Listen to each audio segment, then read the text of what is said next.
Celeste Uzee, 1973. Donald Uzee, 1937.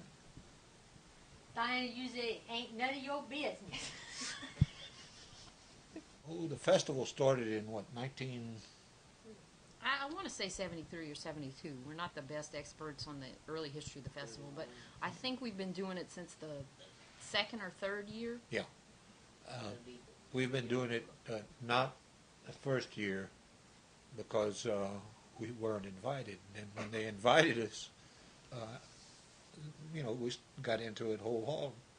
Well, the festival is a classic South Louisiana food festival. It's a fundraising, large-scale public fundraising event that supports a nonprofit community center. And it's almost the last of a dying breed in some ways because so many festivals have become commercialized and rent out space to restaurants or caterers or commercial food providers, and our festival is still 100% community-driven. Every bit of food that's produced at the festival is cooked by family, friends, members of the community, people who participate in the life of the community. It's strictly, as Celeste says, volunteers, family members, and people in the various communities, and people from the area who bring in their favorite dishes, and most of them prepare them under the. We have a large circus tent that is put up every year, and we made gumbo, and we've modified the recipe from the beginning. We make it right there under the tent. From scratch every day. Start at 5 o'clock in the morning. Well, the gumbo is a non-traditional seafood gumbo. We have oysters, shrimp,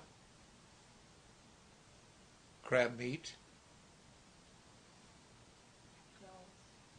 crab claws, sausage, ham,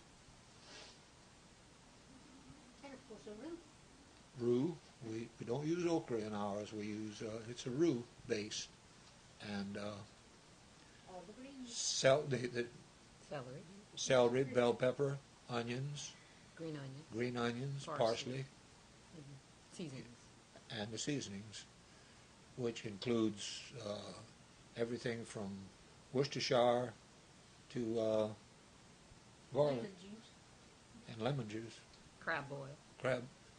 crab boil. It started off with a pretty straightforward traditional gumbo, and what happened is over time the festival grew and we were cooking in larger and larger quantities. And as you know, large quantity cooking is nothing like cooking at home on the stove in a single pot, and so we evolved over time to the increased scale, just the increased volume of festival cooking. So we went from a roux actually made in the bottom of the cooking pot to a roux prepared separately, prepared on site, prepared fresh that day, but made in a pot with a sufficient bottom so that the roux wouldn't burn, which we then transferred to the bigger pot. So it's not necessarily so far afield from traditional gumbo. It's just a whole lot of small adjustments or reworkings. But there's this great division of labor that happens because the gumbo, not only do we make it on site, we still hand chop everything that goes into it. All the ingredients are prepped the week in advance. My mom is the chef de commis. She's the prep guy or the prep gal.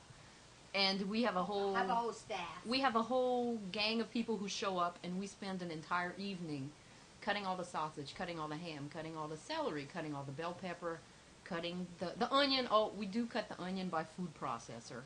But shh, don't tell anybody. Just the white onion. Just the white onion, not the green onion. The green onion's still cut by hand. Well, it's a 50-pound sack of onions. Oh, no, we're up to 65. 64 now. 64 pounds.